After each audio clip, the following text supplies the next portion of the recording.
Attendre Jésus, c'est vivre en éveil. L'attente du retour de Christ n'est pas un simple espoir suspendu dans le futur. Elle est un appel à la vigilance, à la préparation et à la fidélité quotidienne. Veillez donc, puisque vous ne savez ni le jour ni l'heure. Matthieu 25, 13. Attendre Jésus, ce n'est pas s'asseoir et regarder le ciel, c'est se lever et marcher dans sa volonté. Une attente vivante se traduit par une vie sainte. Le croyant qui fixe ses regards sur le retour de Jésus se purifie, non par peur, mais par amour. Quiconque a cette espérance en lui se purifie, comme lui-même est pur. 1 Jean 3, verset 3. Plus l'on espère voir le Seigneur, plus on désire lui ressembler dans nos actions. L'attente est active parce qu'elle est remplie d'amour. L'amour de Christ nous pousse à servir, annoncer, aimer, persévérer, honorer Dieu dans le présent tout en attendant son retour glorieux.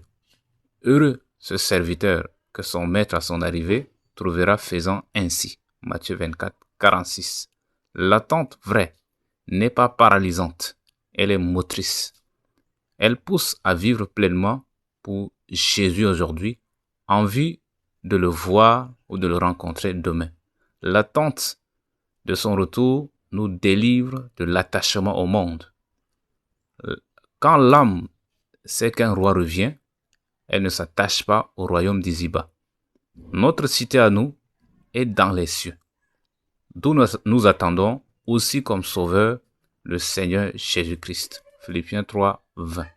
Celui qui attend Jésus ne bâtit pas sa vie comme si la terre était éternelle. Il travaille ici, mais il espère là-haut. L'attente nous pousse à persévérer jusqu'au bout. Quand la fatigue s'installe, quand les temps sont difficiles, l'espérance du retour de Jésus est la force qui soutient et renouvelle. Encore un peu de temps, celui qui doit venir viendra, et il ne tardera pas. Hébreux chapitre 10, le verset 13.